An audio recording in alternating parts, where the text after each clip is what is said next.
Attention, atheists. Prepare to be shaken to your core by a discovery that will shockwaves through your disbelief. We've uncovered a truly astonishing sign that points directly to the impending rapture. This revelation has left even the staunchest non-believers in fear and uncertainty. So let's discover the mystery behind this spine-chilling find and explore what it means for those who deny the existence of a higher power. The city of David, also known as Wadi Hilweh, is a significant archaeological site in Jerusalem. Situated on the eastern ridge of the city, it is considered the original settlement core during ancient times. The site is located south of the Temple Mount, between the Kidron Valley and the Tyropoeon Valley. As a biblical archaeology site, the city of David has uncovered various remains that shed light on its history. The discovery of a defensive network from the Middle Bronze Age around the Gihon Spring indicates its continuous use in later periods. Notable structures found include the large stone structure and the stepped stone structure from the Iron Age, which are subject to debate regarding their connection to King David.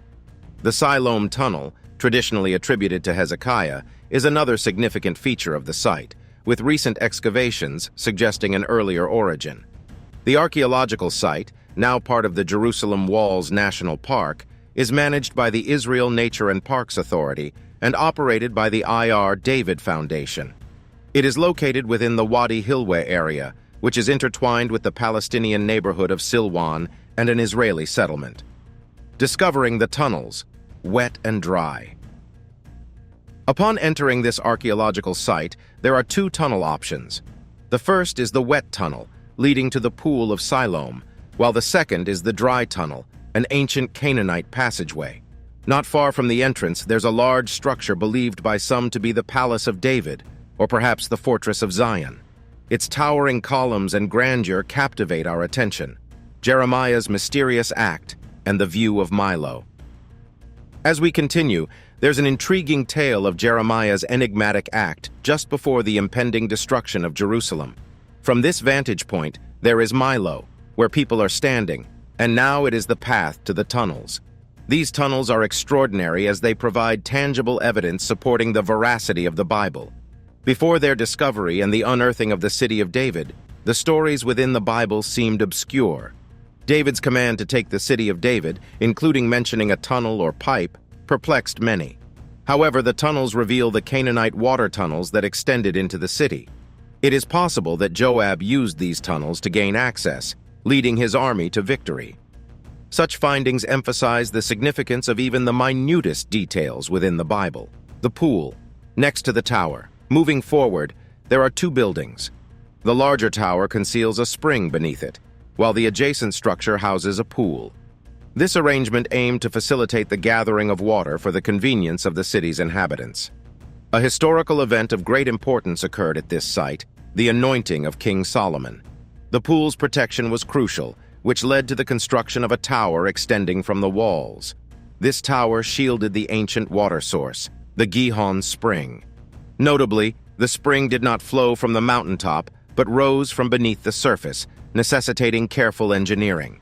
The impressive size of the stones used in its construction attests to the ancient engineer's remarkable skills. Captain Charles Warren's discovery and historical significance. Captain Charles Warren played a pivotal role in the excavation of these tunnels. Denied permission to dig in the Temple Mount area, he explored the Kidron Valley instead. He stumbled upon water seeping through the ground, leading him to uncover this intricate network of tunnels. Another notable tunnel, constructed by Hezekiah, redirected water to the Pool of Siloam, safeguarding it within the city walls. It greets the tourists with the sight of the Kidron Valley. The adjacent Arab neighborhood, Sylvan unfortunately, presents a less appealing aspect with trash strewn about. As we continue, there comes a very old olive tree, believed to be the original leader of this area. Standing here, one can observe the city of David and the significance of its hidden entrance. This secret passage allowed Joab to infiltrate the city and surprise its inhabitants, despite their confidence in its defenses. It was believed that even the blind and crippled would protect the well-fortified city. However, a secret tunnel existed beneath the surface, enabling a different entry path. As we delve deeper, there were fascinating excavations and remnants of walls from various periods. These include remnants from the time of the Maccabees and the Greeks. Among the artifacts, a machine demonstrating how stones were moved, and an ancient crane is something to remember. The mosaic patterns throughout Jerusalem define that many civilizations have utilized the same stones, repurposing them for their structures.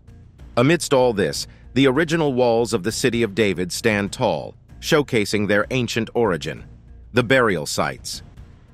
Concluding the story of David, ancient burial sites were discovered atop the hill. These burial sites, characterized by the black material protruding from the ground, suggest that David may have been buried in the city of David rather than on the so-called Mount Zion or the Mount of Olives. However, due to the current inhabited nature of the area by Arab communities, accessing these burial sites can be challenging. The journey to the Pool of Siloam. Moving forward, a significant location comes: the Pool of Siloam. Excitement fills the air as active excavations are underway. Previously, this area was covered by a large hill due to restrictions on building on private property. However, the Ir David Foundation has now acquired the property, allowing for extensive excavations. Once completed, the area will be transformed into a magnificent pool. This ancient pool, constructed by Hezekiah, served as a vital water source. Not only does it hold biblical significance, such as the healing of the blind, but it may also contain the very stones that Jesus walked upon. Another remarkable find is the original pilgrim road that led from the Pool of Siloam to the Temple Mount during Jesus' time. Plans are underway to construct a special pilgrim road, reminiscent of its ancient counterpart. These findings further affirm the location of the temple and the purpose of the road leading to it. Moreover, during the Crusaders, confusion surrounded the identification of historical sites in Jerusalem. The memory of many locations was lost after the Roman destruction and the Bar Kokhba revolt. With limited knowledge of Jerusalem's topography, the Crusaders made mistakes in naming these sites. This is why the Tower of David is near the Jaffa Gate and the traditional grave of David near the Zion Gate, both of which logically should be in the city of David. However, the Crusaders believed the Western Hill to be the original Zion, despite its lack of access to water. The Crusaders' interpretation led to the misconception of Mount Zion being located on the Western Hill rather than in the city of David. The Western Hill, although extensive, did not have the necessary resources for settlement in ancient times. However, tradition often carries more weight than historical truth. Hence, the so-called Mount Zion, with no real connection to David, became a site for prayer and gathering for Jews and Christians. Archaeological breakthroughs. The mystery surrounding the location of the city of David began to unravel with the arrival of General Charles Warren in the 19th century. Warren's archaeological work, prompted by Queen Victoria, led to the discovery of tunnels and the Gihon spring in the Kidron Valley. These findings provided the first glimpse into the true location of the city of David. Another significant breakthrough came with Israel's victory in the Six-Day War, granting access to East Jerusalem for extensive archaeological excavations. The City of David. Today, presently the City of David stands as a remarkable archaeological site, allowing visitors to witness ancient stones and experience the Bible coming to life. It is a testament to the rich history of Jerusalem and the Jewish people, David's conquest of the city. Now let's explore how David conquered the Jebusite city. Facing a well-fortified settlement with massive walls, David's smaller army lacked the means for a direct assault. However, the Bible provides a clue in David's words about reaching the Jebusites through the water tunnel.